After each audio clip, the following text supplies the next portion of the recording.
First chord, C minor 6. I like the fact that you're playing like this kind of sound to this, you know, right? That's the original changes. But if you do this, don't play that main, don't play the 7th, because the 7th gives away, right? This chord really, if you start with a 1 with the C minor to go down to this, it's really a 1. Not minor 7. It's a different sound. This sound, you know, than this sound. That's more like a 1 chord, minor 6. C minor 6. Don't look, listen, yeah. There's your 7th. There's the 7th here. Right? Yeah.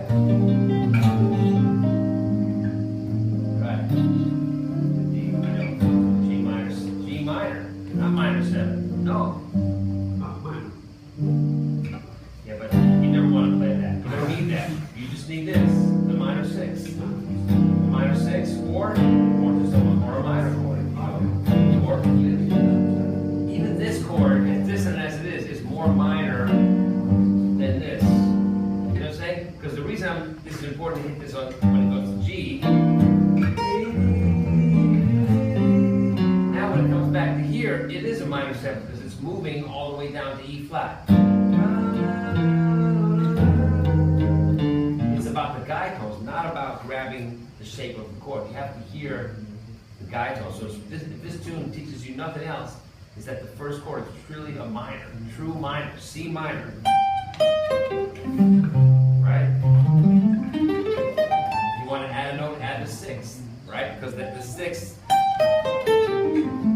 gives it a minor feeling, right? As opposed to this. Right? It's different. It's not sad. This is sad. You know, this is sad. This is sad. Both of these. Right? Billie Holiday was always. See, we train our fingers to do scales, and then we train them to do certain scales, so then their fingers are just saying, oh yeah, this is a C minor scale, which we should add the 7th. But why? You have to tell yourself what notes to play. Start from the triad, or start from the 1, from the 3rd, the 1 and the 3. The 5th is not in there.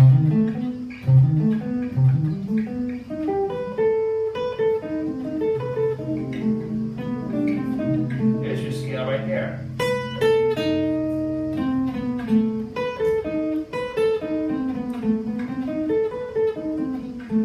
Leave some notes out.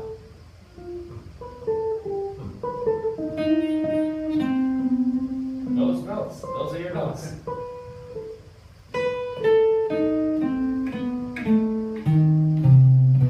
You know what I'm saying? It's like rather than play the whole scale, don't let your hand just, okay, I'm playing this scale, and it becomes where you put your fingers in it's here for C. For A, it's here. Your fingers doing the same thing. You know what I'm saying? Like I want, try to think about what, leave some notes out of the scale so that you really hear those notes that you're choosing. What if you just play this? 1, 2, 3, 5. Play those notes.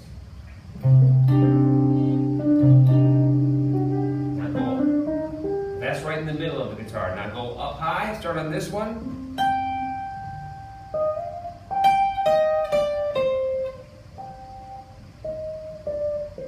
Okay, now play all those notes coming down.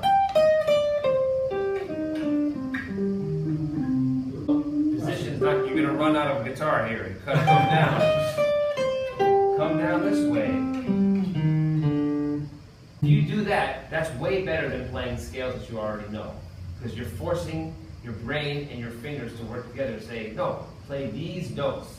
And your brain tells your fingers, no, those aren't the notes I'm telling you to play. And your fingers are like, but these are, get that, go, it's like it's training a dog, right? Otherwise, the dog, say it's a big dog and it's stronger than you, you really have to train it because otherwise the dog will be pulling you down the street.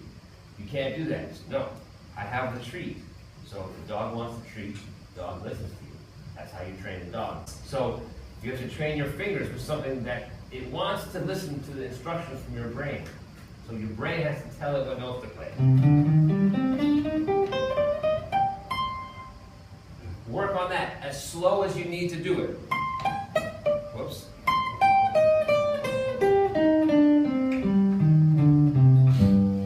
As many of those C's, D's, E flats, and G's as you can find on your guitar, find it. And you find you start to know the fingerboard better because you're actually learning the fingerboard rather than learning the scale. One step, half step, whole step, next string, half step, whole step. Your fingers, that's your dog thing, saying I can get away with this, and I can get away with this, and I can chew on that, and I can, you know, that's not training the dog. These are dog, and there's 5 of them, 4 of them really. So you have 4 dogs you have to train and tell them what notes to play. Like that's very important. Just like whether you're going to go back to playing the pentatonic scale or not. Pentatonic scale sounds good, it's fine. But when you go back to playing the pentatonic scale after training your dogs to play notes that aren't that, it will be different. You'll see it differently and you'll hear it differently. You know, take notes out of the scales that you play and isolate certain notes of the. See, this is what happens when I have 1, 2, and the 3 is minor, and the 5. Now what if I change it up?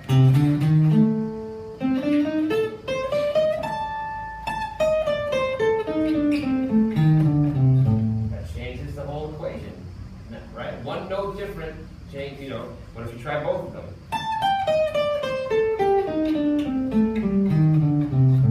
Whatever you're doing to just tell your fingers to do that. Play these notes, you know.